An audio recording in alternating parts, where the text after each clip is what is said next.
अस्सलाम वालेकुम काश्तकार भाइयों, अगर तो आप गन्ने की काश्त करते हैं तो वीडियो आपके लिए बहुत अहम है, क्योंकि गन्ने के अंदर एक बहुत अहम बीमारी होती है जिसे रत्ता रोग कहते हैं। इंग्लिश के अंदर इसको रेड रोड डिजीज़ कह रहे होते हैं। इस बीमारी की वजह से हमारी जो फसल का होता है 80% तक लॉस हो जाता है। ये बीमारी किस तरह हमारे फसल के अंदर अटैक कर रही होती है, इसको हम इसकी पहचान क्या है, इसको कैसे कंट्रोल कर सकते हैं, इसके बारे में आज हम बात कर रहे होंगे। इससे पहले अगर आपने हमारा यूट्यूब चैनल किसान टॉक सब्सक्राइब नहीं किया तो वो कर लें, ताकि हम फसलों के मतलब जितनी वीडियो बना रहे होते हैं आप तक बराबर पहुँच सकें। जी हाँ किसान भाइयों, ये रेड रोड जिसे कहते हैं, ये रत्ता रोग की बीमारी होती है। ये फंगस की एक डिजीज़ होती है जो ज़मीनी रास्ते के ज़रिए पौधे की जड़ों से और उसके ऊपर तक जा रही होती है। और इसकी वजह से हमारी जो होती है फसल का वज़न कम हो रहा होता है, हमारी फसल सूख रही होती है। हमारी फसल के जो होते हैं इसके स्टार्टिंग में ऊपर वाले पत्ते जो होते हैं वो खुश्क हो रहे होते हैं, बाद में हमारा जो होता है नीचे वाला तना गन्ने का वो खुश्क हो रहा होता है। अगर हम इसको देखें, अगर गन्ने को अंदर से काट के देखें तो इसका जो अंदर वाला पोरियाँ होती हैं जिसे हम गुद्दा कहते हैं, वो सारा का सारा रेड कलर का हुआ पड़ा होता है।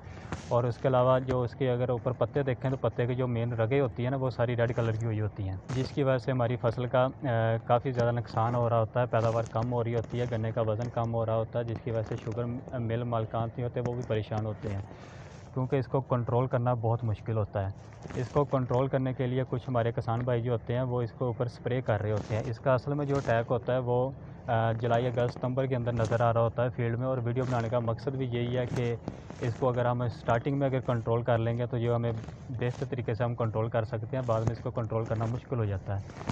और कुछ हमारे जो किसान भाई होते हैं वो उस टाइम जब इसको नज़र आती है उनको डिज़ीज़, तो तब इनके ऊपर स्प्रे कर रहे होते हैं, लेकिन तब जो होता है हमारे कमाद का जो होता है कद काफ़ी ज़्यादा बड़ा हो जाता है, जिसकी वजह से इसके ऊपर स्प्रे करना मुश्किल होती है।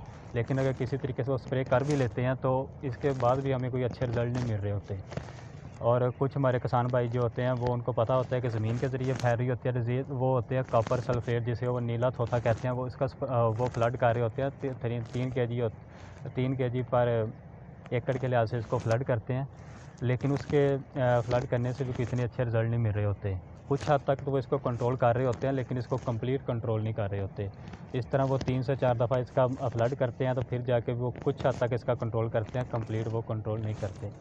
तो अब क्वेश्चन ये है कि इसको कंट्रोल हम कैसे कर सकते हैं। इसको बेहतरीन कंट्रोल करने का तरीका यही है कि जब आप इसकी गन्ने की काश्त कर रहे होते हैं तो आप इसका जो बीज होता है वो किसी सेहतमंद अपनी फसल से लें। जो इसका उसके अलावा इसकी जो मोटी फसल होती है उससे इसका कभी भी बीज ना लें, या उस पर खेत से कभी भी ना लें जिसके अंदर इसका पहले अटैक हुआ होता है। और इसके अलावा जो आप आते हैं रेजिस्टेंस वैरायटी होती हैं, जो इस बीज के ऊपर जिसका अटैक नहीं होता, वो आप वैरायटियाँ इस्तेमाल करें। और उसके अलावा आप जब इसका काश्त कर रहे होते हैं तब इसको फंगीसाइड के साथ भगो के आप इसका जो होती है काश्त करें, ताकि इसका जो होता है अटैक ना हो। अगर इसके अलावा आप जब काश्त कर रहे होते हैं, अगर आपको काश्त करते हुए कोई जो होते हैं गन्ने के टोटे होते हैं आपको वो रेड कलर के नज़र आते हैं, वो आप काश्त ना करें, उसको निकाल दें।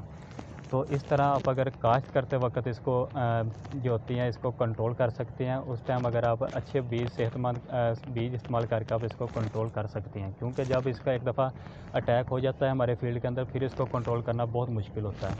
उम्मीद है कि आज की वीडियो आपको समझ आ गई होगी। इसके मतलब अगर आपका कोई भी क्वेश्चन है तो आप हमारे कमेंट सेक्शन में पूछ सकते हैं। बहुत शुक्रिया, दोबारा मिलेंगे अगली वीडियो में, तब तक के लिए अल्लाह हाफिज़।